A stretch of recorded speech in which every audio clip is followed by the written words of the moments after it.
Hola, soy el Dr. Joe Dispenza. Estudié bioquímica en la Universidad Rutgers y luego obtuve mi título en la Universidad Life, cerca de Atlanta, Georgia. En los últimos 7 años me ha interesado mucho el estudio de la remisión espontánea de enfermedades. En otras palabras, casos de personas diagnosticadas de afecciones como cáncer, diabetes o raros trastornos genéticos para los cuales la medicina no tenía cura.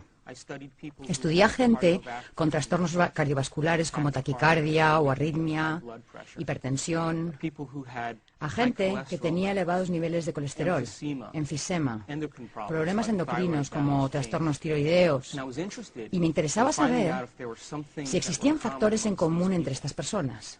Y descubrí que todas las personas que experimentaban una remisión espontánea tenían 4 cosas en común. La primera era que cada persona aceptaba y creía que había una inteligencia divina que controlaba su cuerpo. Puede que algunos le llamen inteligencia espiritual y otros digan que es una mente superior o una mente más profunda, pero todos aceptaban que había una inteligencia mucho más grande que ellos. Aunque a esta inteligencia mística la llamamos inteligencia espiritual, en realidad no tiene nada de mística. Es la misma inteligencia que hace que tu corazón lata en este momento. Tu corazón bombea 7,5 litros de sangre por minuto, más de 378 litros de sangre por hora, late 100.000 veces al día, 40 millones de veces al año y más de 3.000 millones de veces en una vida. Bombea constantemente sin que tengamos que pensar en ello conscientemente. Si consideramos eso, hay un orden, hay una inteligencia que nos da vida, que mantiene el latido de nuestro corazón. Es la misma inteligencia que digiere nuestra comida, que la descompone en gases y nutrientes y la organiza para reparar el cuerpo. Todo ello sucede sin que lo pensemos conscientemente. Y estas personas empezaron a entender que había una inteligencia a cargo de su cuerpo que era superior a ellos, que realmente sabía más que ellos. Y que si conseguían conectarse con esta inteligencia, quizás se encargaría de curarlos. Cada segundo perdemos 10 millones de células. Y en el segundo siguiente producimos otros 10 millones de células. Nosotros no pensamos en hacerlo. Tú y yo somos seres con libre albedrío. Pero hay un orden, una inteligencia que lo hace por nosotros. Cada célula del cuerpo, de los 100 billones de células del cuerpo físico, cada célula experimenta 100.000 reacciones químicas por segundo. Si eso lo multiplicamos por los 10 billones de células, podemos ver que hay cierta inteligencia que nos da constantemente vida. Ahora, lo interesante de esta inteligencia es que tiene una voluntad independiente de nuestra voluntad. Nos da vida constante y sistemáticamente. Su voluntad trasciende nuestra voluntad. Su mente trasciende nuestra mente. Y mantiene un orden en el cuerpo físico. Un ejemplo serían las enzimas activas en el ADN de las células. Hay 3.200 millones de ácidos nucleicos en los genes de una célula. Esta inteligencia envía proteínas a lo largo de los ácidos nucleicos y corrige las mutaciones para que no nos descompongamos. Si pensamos en esto, esta inteligencia nos da vida constantemente. Y estas personas dijeron, cabalgo en la espalda de un gigante. Y si puedo aprender a conectarme con esta inteligencia, ella me sanará. Eso es lo primero que aceptaron todos. Lo segundo fue que todos creían que sus pensamientos, su modo de pensar, su mentalidad a la larga contribuía, de hecho, a su enfermedad. Y dijeron, si mis pensamientos contribuyen a mi enfermedad, tal vez deba cambiar el modo de pensar que tuve estos últimos años. Cada vez que pensamos, fabricamos una sustancia química. Si nuestros pensamientos son buenos o elevados o felices, fabricamos sustancias químicas que nos hacen sentir bien o felices. Y si nuestros pensamientos son negativos o malos o de inseguridad, fabricamos sustancias químicas que nos hacen sentir exactamente como pensamos. Cada sustancia que se libera en el cerebro es literalmente un mensaje que alimenta al cuerpo físico. Y ahora el cuerpo empieza a sentir como piensa. Cuando empezamos a sentir como pensamos, sucede algo asombroso. El cerebro, que está en comunicación constante con el cuerpo, consulta con el cuerpo y empieza a pensar de la manera en que sentimos, lo que a su vez fabrica más sustancias químicas que nos permiten sentirnos como pensamos y pensar como sentimos. Y quedamos atrapados en el ciclo de pensar y sentir entre el cerebro y el cuerpo. La consecuencia indirecta final de esto es que creamos un estado de ser, y ese estado de ser se convierte en nuestro modo de pensar. En otras palabras, los sentimientos se convierten en nuestro modo de pensar. Y cuando los sentimientos se convierten en nuestro modo de pensar, estamos atrapados en un ciclo donde el cuerpo literalmente piensa por nosotros. Estas personas razonaron y dijeron, si mis pensamientos han creado esta enfermedad, y mis pensamientos crean estas sustancias químicas que me hacen sentir de cierta manera y comportarme de cierta manera, tendré que cambiar mi modo de pensar. Entonces se propusieron interrumpir el proceso. Eso era lo segundo que tenían en común. Lo tercero en común, que encuentro realmente asombroso, es que estas personas decidieron que para interrumpir su proceso de pensamiento tenían que reinventarse a sí mismos. Tenían que convertirse en otra persona. Y cuando empezaron a pensar en quiénes querían ser, pararon el ciclo continuo de reacciones entre pensar y sentir y se hicieron algunas preguntas importantes. Preguntas como estas. ¿Cómo sería ser una persona feliz? ¿A quién conozco en mi vida que sea feliz? ¿Qué tendría que cambiar en mí para ser una persona diferente? ¿A quién de la antigüedad admiro, que haya sido magnífico, que yo haya estudiado, cuyas habilidades y virtudes pudiera aplicar para empezar a formular un nuevo ideal de mí mismo o de mí misma? Estas personas se pusieron a contemplar los supuestos, las posibilidades, los potenciales de quienes querían llegar a ser. Y a medida que lo hacían, su cerebro empezó a cambiar. Empezaron a pensar de otro modo. Y el proceso de pensamiento empezó a formar conexiones en su cerebro que se convirtieron en una plataforma para su modo de ser. De modo que empezaron a acumular información, empezaron a examinar opciones diferentes al modo de ser que habían sostenido durante los últimos años de su vida. Lo último que tenían en común, la cuarta cosa, es que cuando estas personas se reinventaron a sí mismas, pasaban largos ratos sin tener noción del tiempo y del espacio. En otras palabras, se hallaban tan absortas en lo que estaban pensando, tan sumidas en su metamorfosis, que cuando abrían los ojos, o encendían la luz de la habitación, o se destapaban los ojos, les había parecido 5 minutos, pero había pasado 1 hora y media o 2 horas. Y se habían sumido tanto en lo que pensaban que perdieron la noción del tiempo y del espacio. Perdieron la noción de las reacciones continuas que se dan entre el cuerpo y el cerebro. Perdieron la noción de la respuesta que el cerebro recibe siempre de su entorno. Y perdieron la noción del tiempo. El cerebro procesa unos 400.000 millones de bits de información por segundo. Pero solo somos conscientes de unos 2.000 de esos 400.000 millones. Ahora, esos 2.000 bits de información, donde está presente nuestra conciencia, solo tienen que ver con 3 cosas. Tienen que ver con la respuesta que recibimos del cuerpo, la respuesta del entorno y la respuesta en relación con el tiempo. ¿Sabes? Te duele la espalda, tienes hambre, te duele la cabeza, tienes sed, estás cansado, hace demasiado frío, hace demasiado calor, te agrada el olor del ambiente, ¿cuánto tiempo pasará hasta que suceda la próxima experiencia? Nuestro cerebro y nuestra conciencia están inmersos en esas cosas en particular. Y cuando nuestro cerebro está inmerso en eso, aunque procese 400.000 millones de bits de información, nuestra conciencia está puesta en solo 2.000 de esos 400.000 millones.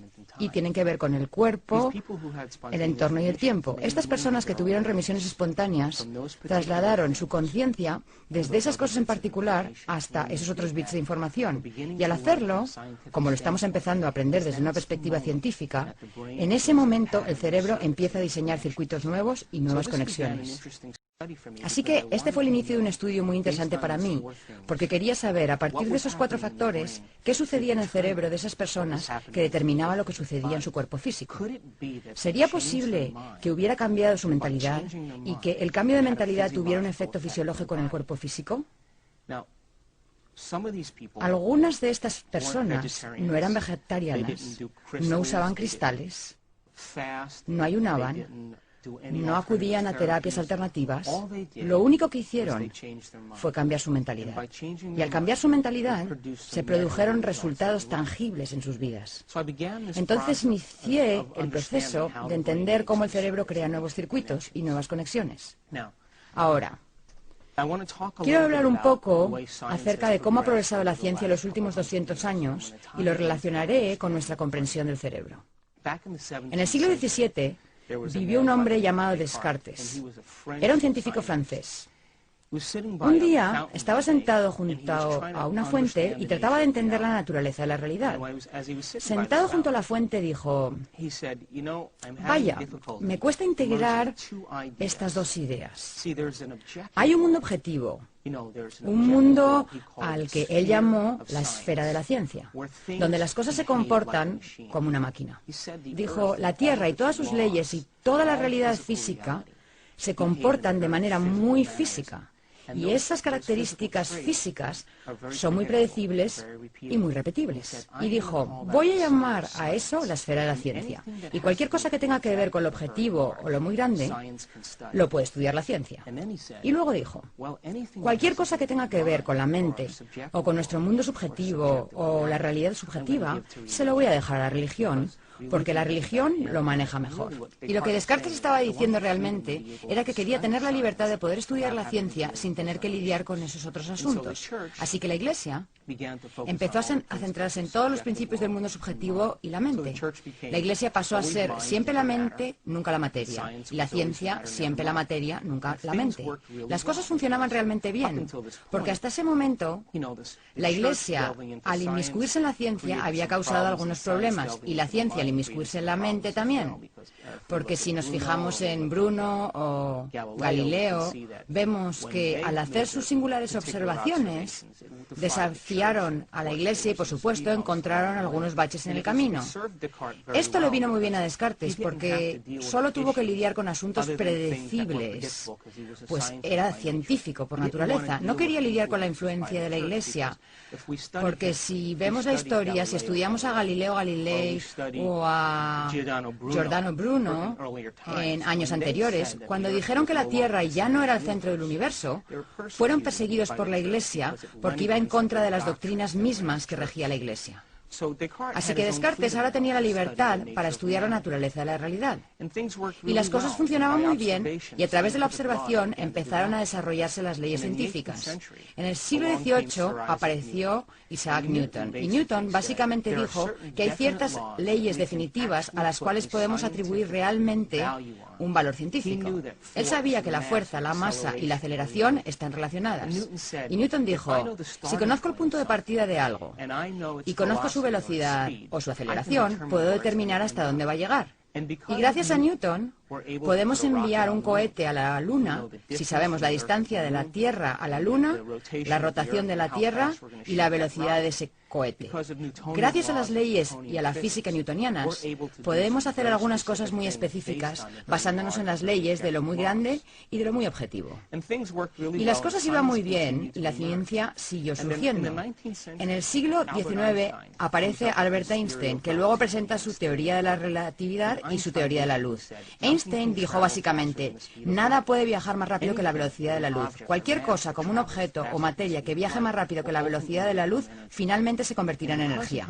Debido a sus leyes y a su comprensión de la relatividad, hizo que surgieran comprensiones aún mayores acerca de la realidad objetiva. Cuando Einstein publicó sus artículos, lo más asombroso fue que su información no tenía realmente notas de pie, lo cual dejó atónitos a la mayoría de los científicos de su época. Fue un visionario y entendía cómo funcionaban las cosas porque usaba su mente. Y las teorías de Einstein llevaron a la ciencia a un mayor grado de aceleración. Y después de eso, Einstein empezó a trabajar con el principio del efecto fotoeléctrico. Lo que hizo fue aplicar corrientes eléctricas muy fuertes a placas de acero. Quería ver la energía que emitía en cuanto a electrones, protones y neutrones. Cuando estudió lo que hacían los electrones, vio que en vez de liberar energía de forma muy normal y continua, los electrones liberaban energía y el nivel descendía como si bajara por una escalera, en vez de moverse de manera muy suave y continua. Einstein se detuvo porque en el mundo de lo grande, cuando la energía se libera, todo se mueve con mucha continuidad. Por ejemplo, si dejamos caer una manzana de un árbol, se mueve de manera muy continua y predecible, y ellos esperaban que sucediera exactamente lo mismo en el efecto fotoeléctrico. Pero no fue así. De modo que Einstein empezó a ver que el comportamiento de lo muy diminuto es muy distinto a el de lo muy grande. Entonces hubo una serie de experimentos que se centraron en los electrones y en la posible ubicación de los mismos. Y cuando empezaron a observar los electrones, su naturaleza y su comportamiento, se dieron cuenta de que siempre que observaban o buscaban un electrón aparecía. Así que el electrón, de ser una onda de probabilidad, colapsaba súbitamente en una partícula muy definida. Y ahora toda esta idea del dualismo cartesiano, lo que dijo Descartes en el siglo XVII, se hizo borrosa de nuevo. Porque ahora la persona subjetiva y la mente subjetiva empezaban a tener un efecto directo en lo muy objetivo. Y ahora la separación entre la mente y la realidad y la mente y lo objetivo empezó a integrarse otra vez. Independientemente de quién observara, ya sea que tuviera un título académico o no, su observación tenía un efecto en el campo cuántico. Y la física cuántica nació como resultado de esto. Y eso quiere decir que todos nosotros, cada persona, al margen de su credo, de su cultura, de su sexo, de su edad o de su raza, cada persona, cuando se le pide que observe algo, tiene un efecto en lo muy diminuto. Todos participamos en la naturaleza de la realidad. Ahora bien, la ciencia puede decir que la física cuántica y el observador que observa la realidad y que tiene un efecto en la realidad solo funcionan para lo muy diminuto. En otras palabras, solo lo muy pequeño responde a nuestra observación. Y tal vez la realidad funcione de manera que si nuestra observación afecta al comportamiento de las partículas subatómicas, quizá podamos encaminar la naturaleza de la realidad basándonos en nuestra propia observación. La mayoría de los físicos cuánticos dirían, no, nuestra observación solo funciona para lo muy pequeño, no para lo muy grande. Mi respuesta es que quizá somos malos observadores, quizá la observación es un arte como cualquier otra cosa, y podemos desarrollar esta idea llamada observación. Hay una parte del cerebro que usamos para prestar atención, hay una parte del cerebro que usamos para observar. Se llama el lóbulo frontal. El lóbulo frontal es el área suprema del ser humano. Es el último escalón del desarrollo humano. Lo que nos separa de las demás especies del planeta no es el hecho de que nos paremos en dos pies, o que tengamos pulgares oponibles, o que nuestros ojos miren de frente, ni que tengamos el cerebro más grande, ya que los elefantes tienen un cerebro más grande que el nuestro. Tampoco es que tengamos poco vello. Lo que nos separa de las demás de las especies es el tamaño del lóbulo frontal comparado con el resto del cerebro. En los seres humanos, el lóbulo frontal abarca casi un 40% del cerebro. En nuestros ancestros más cercanos, los grandes simios y chimpancés, el lóbulo frontal abarca entre un 17 y un 15%, en los perros un 7%, y para los que os gustan los gatos, el suyo es un 3,5%. Entonces, lo que nos separa y nos hace grandiosos es nuestro lóbulo frontal comparado con el resto del cerebro. El lóbulo frontal es el ejecutivo, decide la acción, determina el comportamiento.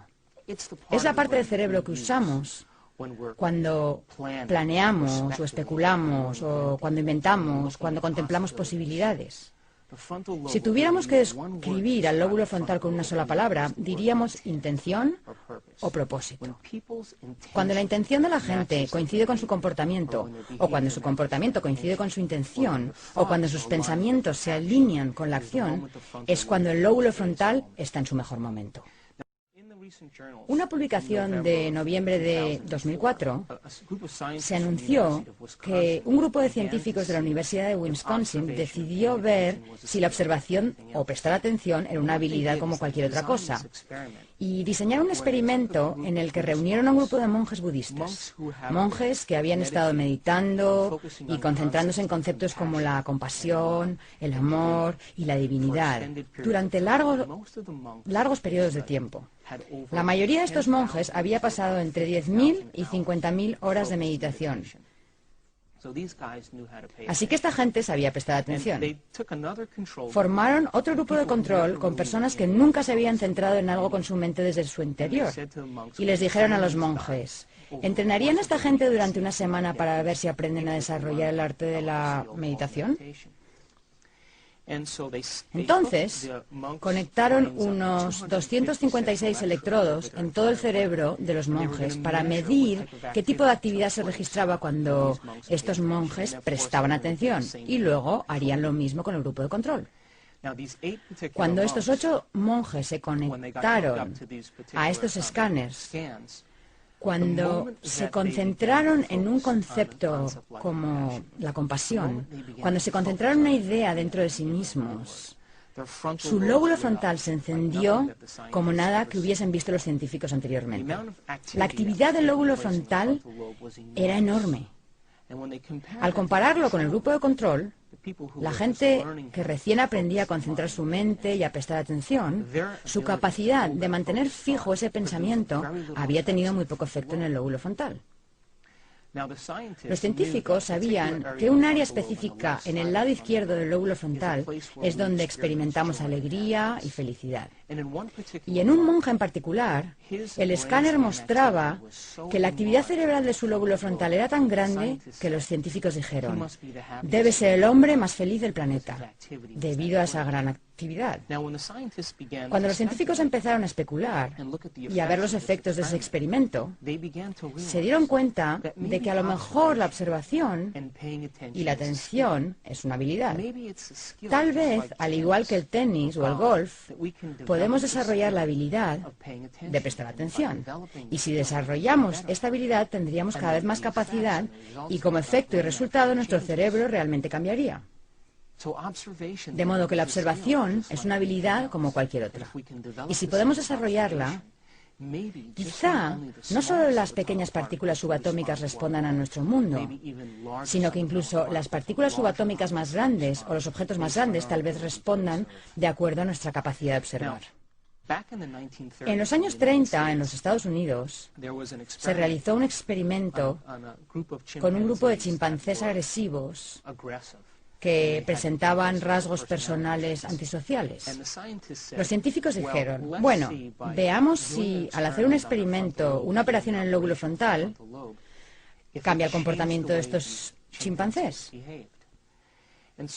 Tomaron un instrumento parecido a un pico para el hielo, lo insertaron en el lóbulo frontal de los chimpancés y empezaron a revolver. Lo llamaron el experimento pico de hielo, y después del experimento, los monos se volvieron muy dóciles y muy controlables y dejaron de ser agresivos hacia los demás chimpancés. Durante esta época, en los Estados Unidos, a finales de los 30, las instituciones psiquiátricas estaban atestadas de gente con la misma enfermedad, trastornos de personalidad antisocial y rasgos agresivos. Debido a la depresión de los años 30, era muy costoso administrar medicinas a esta gente a fin de mantenerla bajo control. De modo que los científicos de cierta universidad dijeron, ¿por qué no probamos este experimento en algunos pacientes de estas instituciones psiquiátricas? Ahorraríamos mucho dinero en medicinas. Entonces escogieron a unos pacientes, los llevaron al quirófano mientras dormían y los anestesiaron con pentotal. Una vez anestesiados, insertaron un bisturí por debajo del párpado y perforaron la parte más blanda del cráneo detrás del globo ocular. Y cuando perforaron el cráneo en ese área, con un bisturí, la rasparon de lado a lado. Se llamó el experimento limpiaparabrisas y, por supuesto, como ya sabemos, eso es una lobotomía. Cuando retiraron el bisturí, suturaron las incisiones y los llevaron a sus habitaciones y estos sujetos de pronto empezaron a comportarse de otro modo. Notaron cosas muy interesantes en estas personas, que eran el efecto de la lobotomía. Lo primero fue que todas ellas se volvieron perezosas y letárgicas. Lo siguiente fue que carecían de inspiración. Perdieron la iniciativa de hacer cosas. También notaron que tenían un enorme deseo de hacer lo mismo de siempre. En otras palabras, les gustaba escuchar la misma estación de radio, comer la misma comida, usar la misma ropa, y si les alteraban la rutina de alguna manera, se desmoronaban emocionalmente. Así que tenían un deseo tremendo de hacer siempre lo mismo. También se dieron cuenta de que no se podían concentrar en una tarea única. En otras palabras, empezaban algo y se distraían, empezaban otra cosa y se distraían y empezaban otra cosa. Nunca terminaban un ciclo de acción. También se dieron cuenta de que no podían entender el significado de las situaciones. No podían aprender nada nuevo, no podían modificar su conducta. Aprender es modificar nuestra conducta. Así que se atascaban tanto en la rutina de hacer algo una y otra vez insistentemente que nunca modificaban su conducta, en ninguna circunstancia. Y lo último que percibieron es que no podían proyectarse al futuro, no podían hacer planes para el futuro, no podían proyectar ideas al futuro. Por ejemplo, si se ataban el cordón de los zapatos y el cordón se rompía, en vez de buscar uno nuevo, seguían tratando de atar el mismo cordón aunque estuviese roto. Entonces, si consideramos esto, un daño en el lóbulo frontal produce ciertos efectos en la gente. La gente se vuelve perezosa, letárgica y sin inspiración. Pierde la iniciativa, tiene un deseo de hacer siempre lo mismo, no hace nada nuevo. No puede proyectarse al futuro, no aprende nada nuevo y se distrae fácilmente. Bueno, esto empieza a parecerse a la mayoría de la gente de nuestra cultura. Y la razón es que no hemos dominado la capacidad de usar el lóbulo frontal apropiadamente. Quizá no hemos dominado el arte de la observación. Quizá la observación es un arte en sí mismo. Y la mayoría de las personas se distraen tanto con su mundo externo que no usan el lóbulo frontal debidamente. Si lo pensamos, todo lo que nos rodea le envía constantemente información al cerebro. Nuestros sentidos nos permiten interpretar la realidad. Nuestros sentidos nos permiten responder a la información del mundo exterior. Mientras creamos que el mundo exterior es más real que el mundo interior, siempre usaremos los mismos circuitos del cerebro para procesar esa información. Cuando aceptamos que el mundo interior afecta al mundo exterior, tenemos que empezar a usar el lóbulo frontal. Científicamente sabemos que es cierto, indudablemente cierto, que el cerebro está influenciado y moldeado por el entorno.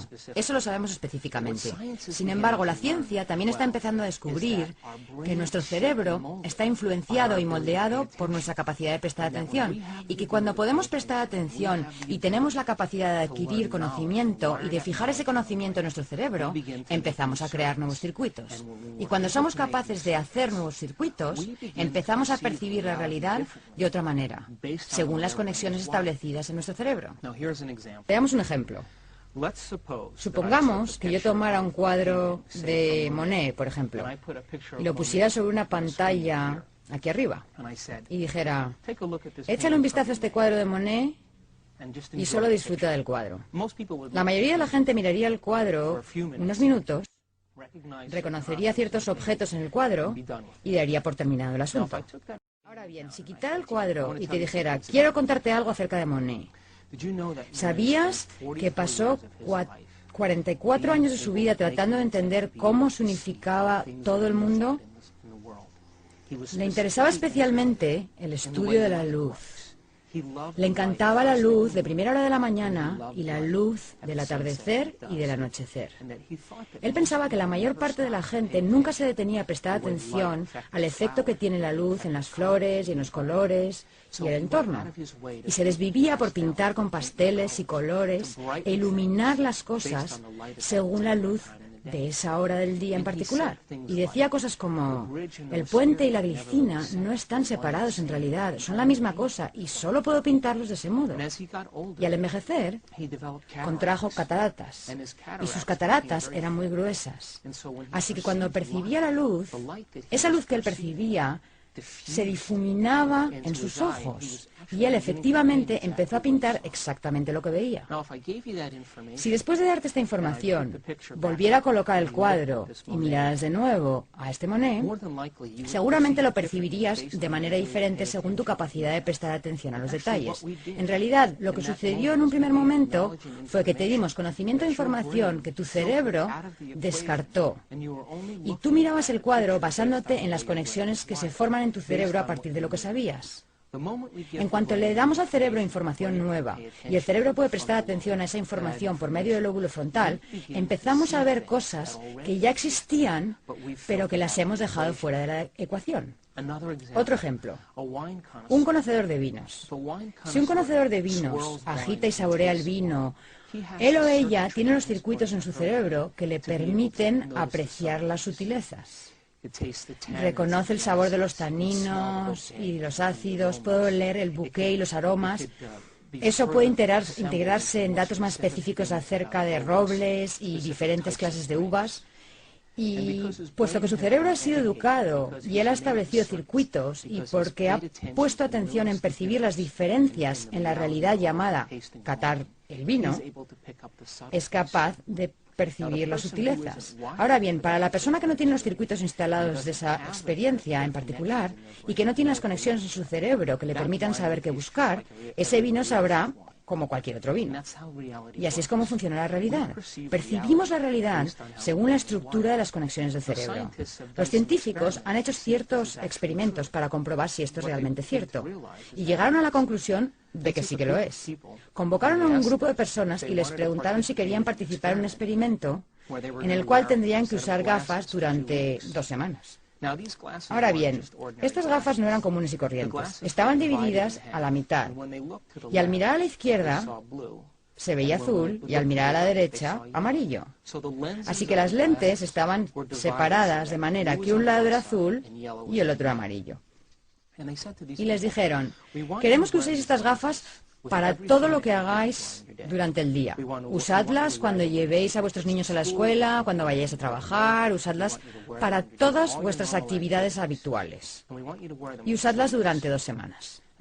Entonces, diferentes personas usaron estas gafas cierto tiempo y al final del experimento se los invitó a regresar al laboratorio. Cuando los participantes llegaron al laboratorio se les dijo, lo que queremos ahora es que miréis este trozo de papel. Era una hoja de papel blanco. Y les preguntaron, ¿qué color veis cuando miráis este papel? Cada una de las personas que participó en el experimento dijo, es una hoja de papel blanco. Bien, les dijeron, mirad a la izquierda. ¿Veis un trozo de papel azul allí? No, respondieron. ¿Y cuando miráis a la derecha, veis un trozo de papel amarillo? Dijeron no. Así que los científicos tuvieron que dar marcha atrás, porque se dieron cuenta de que esas personas estaban coloreando la realidad de acuerdo con su memoria. Estaban revistiendo la apariencia de las cosas según los circuitos que ya tenían instalados. Y cuanto más participaban en el mundo, más rápido se desvanecía el color para ellos. Y esencialmente eso es lo que hacemos en la realidad. Nuestro cerebro está interconectado de una cierta manera. Estamos provistos de una cierta cantidad de circuitos en nuestra vida y luego ampliamos esos circuitos con las conexiones que establecemos a partir del conocimiento que adquirimos. Y si no adquirimos nuevo conocimiento, usamos siempre los mismos circuitos, lo que hace que la realidad se presente exactamente igual. Si el conocimiento y la información que obtenemos no son convencionales, si se salen de los parámetros de lo que se acepta científica, social y políticamente, e incluso de lo que se acepta religiosamente, a lo mejor empezamos a percibir la realidad de otra manera, basándonos en ese conocimiento que hemos adquirido. Ahora, al estudiar aquellos casos de remisión espontánea de personas que se curaron a sí mismas de diversas enfermedades, fue interesante percibir que independientemente de su cultura, de su credo, de su nivel de educación o de su religión, independientemente de su sexo, básicamente dijeron, voy a observar un resultado diferente y voy a aferrarme a esta observación independientemente de la reacción de mi cuerpo independientemente de la reacción de mi entorno e independientemente del tiempo. El lóbulo frontal, la corona de la evolución del ser humano, nos permite hacer eso. El lóbulo frontal nos da permiso para que el pensamiento sea más real que todo lo demás. El lóbulo frontal nos da permiso para aferrarnos bien a un concepto, a una idea, aferrarnos a una visión o a un sueño, independientemente de las circunstancias presentes en nuestro mundo, de las circunstancias presentes en nuestro cuerpo y de las circunstancias relacionadas con el tiempo. Y esas son las cosas y los rasgos que secretamente admiramos en los grandes personajes de la antigüedad, ya sea Martin Luther King o William Wallace. Alguien que tuvo una visión, alguien que tuvo una idea. Un héroe dijo: yo creo en estos principios morales y en esta ética. Y aunque mi entorno no está de acuerdo con mi pensamiento es más importante que mi entorno. Y el lóbulo frontal del ser humano nos concede ese privilegio. Nos da el privilegio de que el pensamiento sea más real que todo lo demás. Ahora, en la mayoría de las especies de la naturaleza, lo que las hace cambiar es que están expuestas a ciertos estímulos desfavorables del medio ambiente, están expuestas a cierta característica del medio ambiente y tienen que adaptarse o acomodarse o aclimatarse a cierto tipo de estímulo ambiental, ya sea frío o calor o cualquier otra peculiaridad.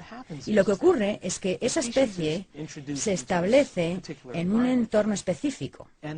Y después de varias generaciones en las que la misma especie habita el mismo ambiente desfavorable, después de cierto lapso de tiempo, después de varias generaciones, esa especie modificará su comportamiento y cambiará su genética. Eso se llama evolución.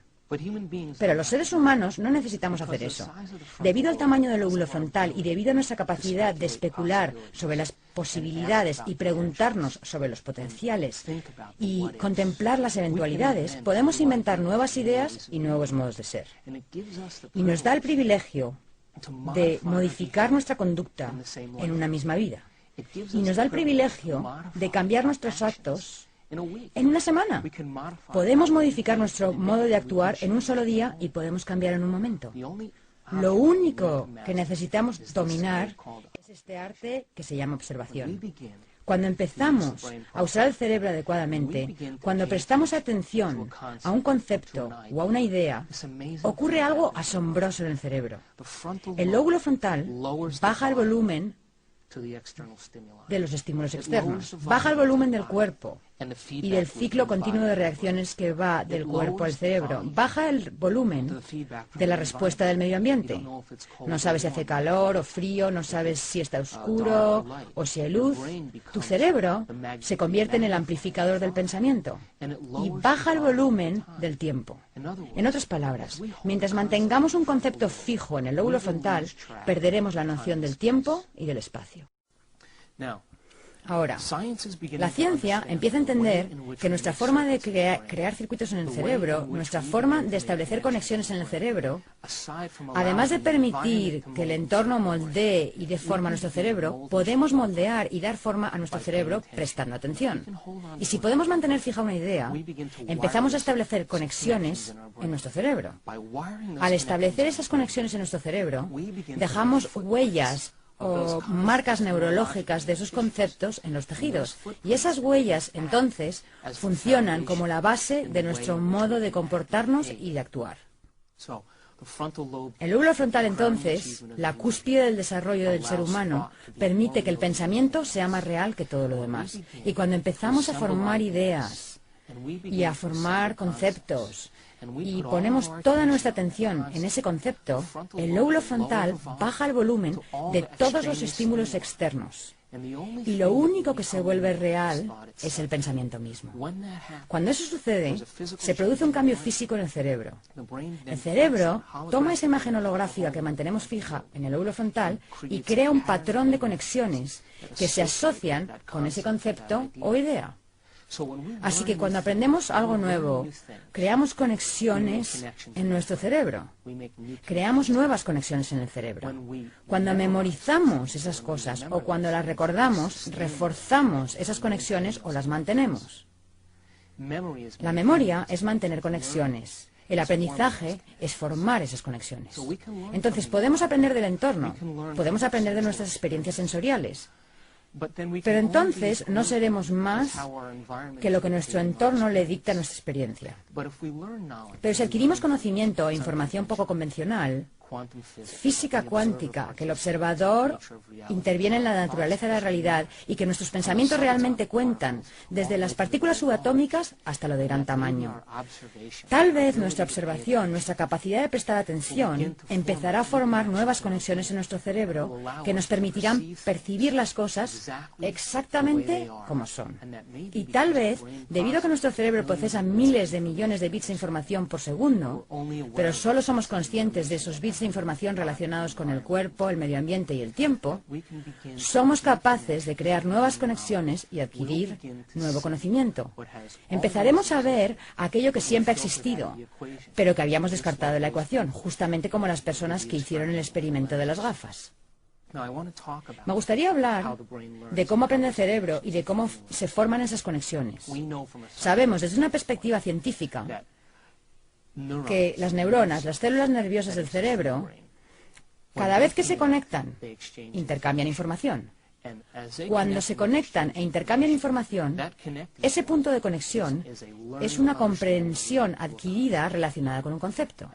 Como dije, cuando recordamos algo, activamos esas conexiones y les damos vida. Ahora bien, tenemos una cantidad enorme de conexiones en nuestro cerebro, infinitas conexiones, alrededor de billones y billones de conexiones. Y cada punto en el que esas neuronas se conectan e intercambian información traza un mapa, un patrón o una secuencia que refleja cierta idea, algo que hemos aprendido, un rasgo, un comportamiento, un talento, una tendencia e incluso un sentimiento. Y todas esas conexiones son la suma total de lo que somos como individuos. Todas las personas son diferentes, pues han tenido experiencias diferentes en su vida, han adquirido un conocimiento diferente y están provistos de cierta cantidad de conexiones genéticas. Y eso básicamente constituye nuestro punto de partida como individuos. La mayoría de las personas en determinado punto de sus vidas dependen de esos circuitos establecidos y nunca aprenden nada nuevo. Dejan que los sentimientos se conviertan en su forma de pensar. Dejan de aprender y comienzan a sentir. Y cuando llegamos al punto donde dejamos de aprender y empezamos a sentir, es entonces cuando vivimos nuestras propensiones genéticas. Es entonces cuando vivimos el futuro predeterminado genéticamente que existe para nosotros como individuos. Cuando adquirimos nuevo conocimiento, el cerebro empieza a reestructurarse, empieza a disparar nuevas secuencias y nuevos patrones, con nuevas conexiones. Y si podemos mantener estas conexiones durante un largo periodo de tiempo, podemos modificar y cambiar nuestro comportamiento. Y lo que ocurrió con las personas que tuvieron remisiones espontáneas es que adquirieron conocimiento y aplicaron ese conocimiento al plantearse posibilidades. Y comprendieron que si conseguían conectarse con esa inteligencia que hacía latir su corazón y digería sus alimentos, si lograban susurrar al oído del gigante que controlaba su cuerpo físico, que sabía crear células, que sabía organizar el ADN, si conseguían igualar su voluntad a la suya, si conseguían igualar su mente a la suya, si conseguían igualar su amor por la vida al de esa inteligencia, ya que era eso lo que continuamente les daba vida. Pensaron que entonces el hecho de cambiar sus pensamientos enviaría una nueva señal a sus células y que establecer nuevas conexiones en su cerebro causaría finalmente un nuevo efecto fisiológico en su cuerpo. Así que el proceso de reinventarse significaba reorganizar esos circuitos hacia un ideal más extraordinario de sí mismos. El cerebro aprende de dos maneras distintas. El aprendizaje está dividido en dos áreas diferentes. Cuando aprendemos algo y lo memorizamos, hay un área en particular llamada aprendizaje explícito. Otro nombre que se le da al aprendizaje explícito es el aprendizaje declarativo o memoria declarativa. La memoria declarativa son cosas que podemos declarar. Uno de los aspectos de la memoria declarativa es el conocimiento, la información, la filosofía. Por ejemplo, Cuando adquirimos nueva información, nuevo conocimiento, datos intelectuales, filosofía, cada vez que hacemos eso, el cerebro crea determinado tipo de circuitos. El segundo tipo de memoria declarativa se llama experiencia. Las experiencias, por lo tanto, son cosas que podemos declarar. Puedo declarar que yo soy un hombre, puedo declarar que sé dónde estaba el 11 de septiembre, puedo declarar que me gustan las manzanas, porque he vivido esas experiencias. Los sistemas de memoria del cerebro relacionados con la memoria declarativa tienen una secuencia muy específica según la cual el cerebro estructura esa información. Se estructura en el cerebro pensante, en la parte del cerebro donde existe la consciencia presente. Y esa secuencia de conocimiento y de experiencia en particular permite que el cerebro funcione en la realidad. Podemos manejarnos en el mundo exterior debido a que usamos conscientemente la memoria declarativa para tomar decisiones. Usamos conscientemente la memoria declarativa para proyectar el futuro. La usamos conscientemente para desempeñarnos en nuestro mundo, para tomar decisiones todos los días. Ese sistema de memoria permanece intacto para que podamos desenvolvernos en nuestro mundo. El segundo sistema de memoria se llama memoria implícita. Los sistemas de memoria implícita son muy poderosos, pues los recuerdos implícitos son cosas que no podemos declarar. Se llama memoria no declarativa. Los recuerdos no declarativos son cosas tales como habilidades, hábitos, condicionamientos, rasgos, tendencias e incluso comportamientos. Esos rasgos y comportamientos los hemos practicado y ejercido tantas veces que ya no necesitamos pensar en ellos. Se llaman recuerdos de procedimiento y tenemos cientos de esos recuerdos estructurados en el cerebro. Esos recuerdos de procedimiento son cosas como maniobrar la palanca de cambios de nuestro coche. Cuando usamos la palanca de cambios lo hemos hecho tantas veces que ya no tenemos que pensar en ello. Está fijado neurológicamente como un circuito completo. Lavarnos los dientes, maquillarnos, escribir a máquina, caminar, todos esos son recuerdos de procedimiento o no declarativos. Y el cerebro procesa esa información de un modo diferente, porque va más allá de nuestros pensamientos conscientes, va más allá de nuestra memoria consciente. Está fija en nosotros de manera que ni siquiera tengamos que declararla. Por ejemplo, cuando no puedes recordar un número de teléfono conscientemente en tu sistema explícito, puedes agarrar el teléfono, mirar los números y tus dedos se moverán y recordarás el número. Eso es un recuerdo implícito, porque tu cuerpo lo ha hecho tantas veces que lo recuerda tan bien como tu cerebro. Ahora bien, los recuerdos implícitos son el momento en que fijamos neurológicamente en nuestro comportamiento. La memoria implícita se da cuando realmente somos eso. La memoria implícita se da cuando hemos cambiado por completo. Entonces, si creamos conexiones en el cerebro cuando adquirimos conocimiento, adquirir conocimiento es establecer nuevos circuitos. Eso es filosofía. El cerebro cambia a consecuencia de eso. Pero no hay mayores cambios en cuanto al envío de señales al cuerpo, de nueva información al cuerpo. Es una información intelectual. Cuando vivimos una nueva experiencia, cuando personalizamos ese conocimiento, cuando personalizamos o aplicamos ese conocimiento, podemos generar una experiencia nueva. Y esa nueva experiencia, entonces, nos permite estructurar y cambiar nuestro comportamiento.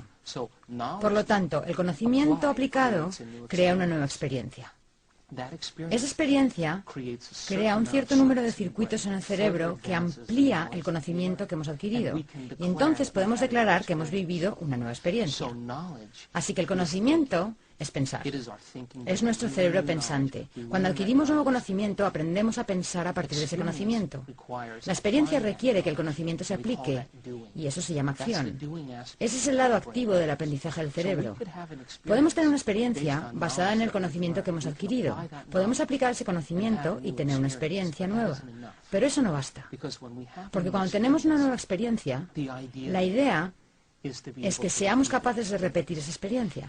Y cuando repetimos esa experiencia una y otra vez, empezamos a conectarnos a ese sistema de memoria implícita. Y esa nueva forma de recordar algo se llama ser ese algo. De hecho, ahora lo estamos siendo. De modo que aprender, adquirir nuevo conocimiento es la parte pensante del cerebro. Aplicar ese conocimiento y lo que hemos aprendido, aplicar nuestro pensamiento para tener una nueva experiencia, modificar nuestro comportamiento para tener una nueva experiencia, eso se llama hacer o acción. Y cuando somos capaces de repetir esa experiencia continuamente, una y otra vez, y volver a repetirla una y otra vez, empezamos a conectar el cerebro a ese sistema implícito llamado ser eso. Cuando somos algo, ya no necesitamos pensar más en eso. Se ha fijado de forma permanente, es un proceso natural, es una segunda naturaleza y es fácil. Y esas personas que tuvieron remisiones espontáneas, cuando empezaron a adquirir nuevo conocimiento y a aplicar ese conocimiento para crear nuevas experiencias, no se quedaron ahí. Continuaron hasta que ese sistema quedó instalado en su cuerpo, hasta que realmente fueron capaces de ser eso. Una vez que somos algo, eso se ha fijado permanentemente, de modo que ya no tenemos que pensar en eso. Y la idea es que nuestro cerebro dispone de sistemas automáticos, de programas automáticos que definen nuestra forma de pensar y de sentir toda nuestra vida. Pensar como una víctima. Pensar como una persona insegura.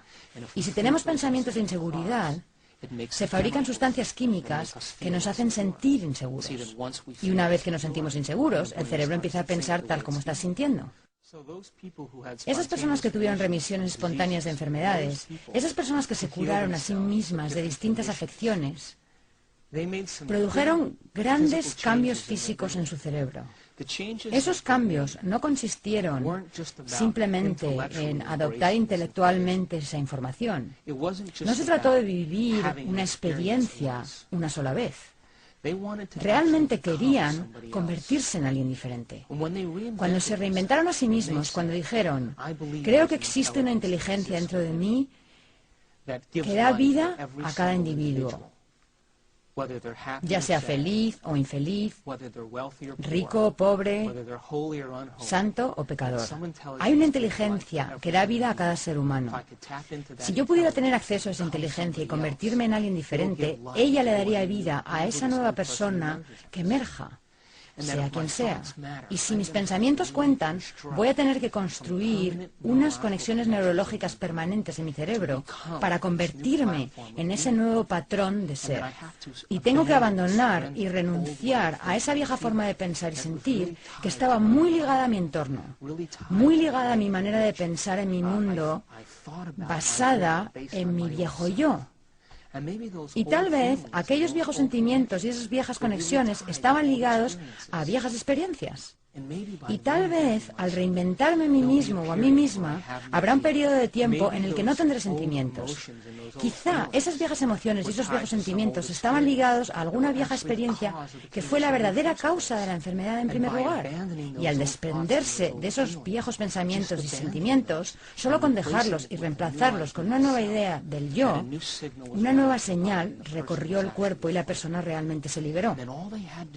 Y lo único que tuvo que hacer fue separarse de la gente, de las cosas y de las distracciones del entorno y del tiempo, de los episodios, sucesos, y dejar que el pensamiento fuera más real que todo lo demás. En el proceso de ensayar, en el proceso de pensar en quién querían convertirse, en el proceso de pensar en eso una y otra vez, hicieron que esos circuitos se volvieran más permanentes. Comenzaron a crear un nuevo individuo, a emerger como un nuevo ser.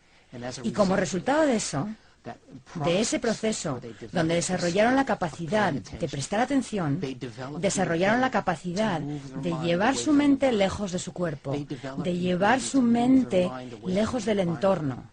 Incluso llevaron su mente lejos de la referencia del tiempo. Y cuando hicieron eso, es posible que abrieran la puerta del campo cuántico. Tal vez estaban entrando en un nuevo nivel mental.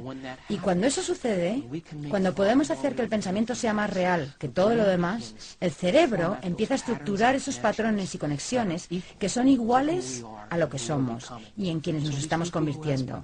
Así que las remisiones espontáneas que tuvieron estas personas tal vez no hayan sido un milagro en absoluto. Tal vez ellos solo se convirtieron en alguien diferente y tal vez creyeron que esta inteligencia los respaldaría y le daría vida a quien sea que ellos fueran. Y tal vez esta inteligencia era más lista y más brillante que ellos y tenía más voluntad que ellos e intervino y les reorganizó el cuerpo. Y lo único que tuvieron que hacer fue convertirse en alguien diferente. Y cuando así lo hicieron, esa inteligencia les dio vida, y su vida cambió, y su salud cambió, y su futuro cambió. Tal vez esas personas que tuvieron remisiones espontáneas renunciaron a los sentimientos y a las emociones que estaban ligadas al pasado. Y en el proceso de convertirse en alguien nuevo, en ese proceso de reinventarse, donde crearon nuevos circuitos con los que operar, abandonaron su pasado y su asociación al pasado y a todos los sentimientos y las emociones que lo acompañaban. Y tal vez las sustancias químicas que alimentaban al cuerpo basadas en esos pensamientos dejaron de fabricarse. Y debido a que ya no se fabricaban, la señal enviada al cuerpo era una nueva señal.